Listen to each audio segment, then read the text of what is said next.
All right, guys, we are back with another video, and some of you guys have been asking for me to go in and continue to release videos. Now, I'm coming back to the sport of boxing. Not that I never really left, and actually, I left several times in the past because where boxing have went, and it's just like football, like baseball. It gets crappy, it gets politicized, and crap that's happening right now with Terrance Crawford, we've seen it before.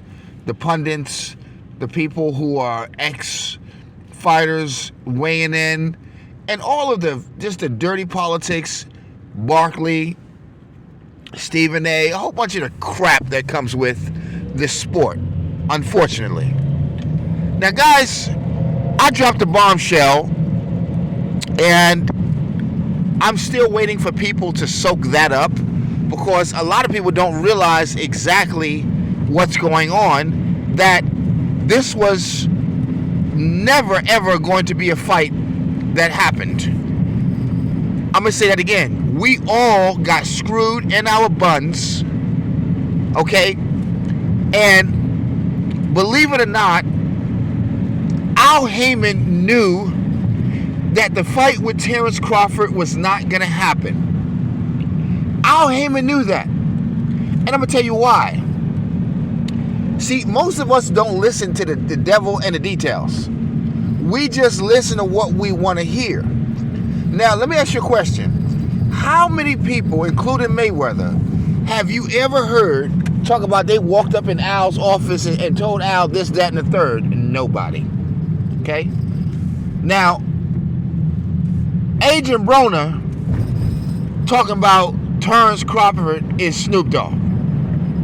Like he was walking up to Suge Knight or something like that, you know, and he's Tupac. Guys, you got to put this shit together.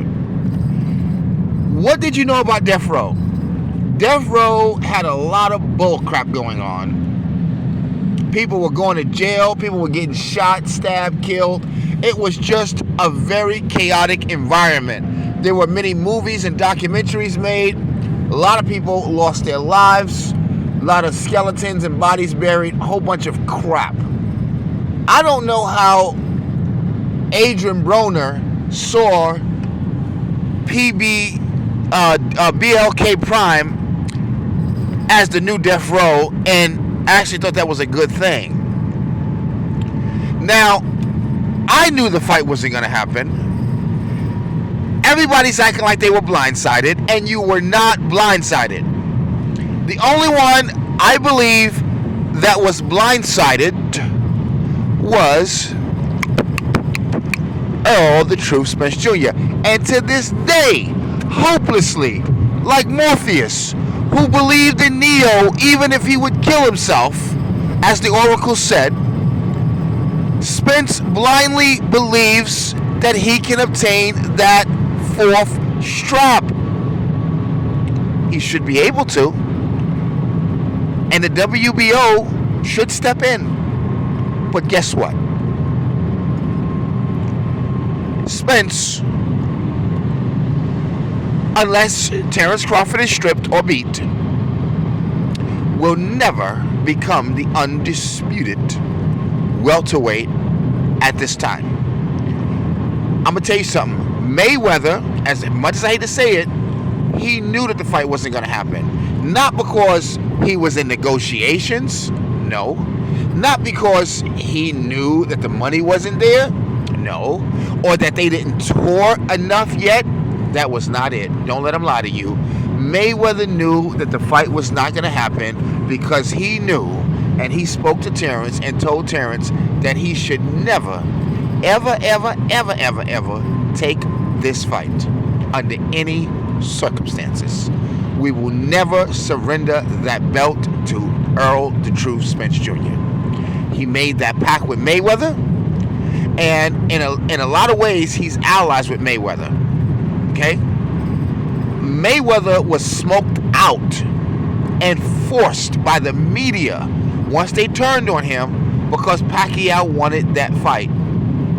At some point, he got tired of the media talking about him and the fans, and the spectators calling him a wuss. And so he said, you know what? F this. My public image is on the line. Now, the only reason why Terrance Crawford came out to address Errol Spence was for two reasons.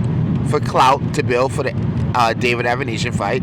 And two, he was watching his precious good guy reputation go down the toilet bowl. And he had to come out and make matters worse and muddy up the water. Now, again, I'm not going to talk about how unusual and weird this fight with David Avanesian is. You know better, and I know better. He's not promoting it. They're not really talking about it. And if you ask me, I believe at some point it's a possibility they have to pull out of the fight. Whether there's issues with David or, whatever. This fight still may not take place. It's not set up to look like it should. The undercard is weird.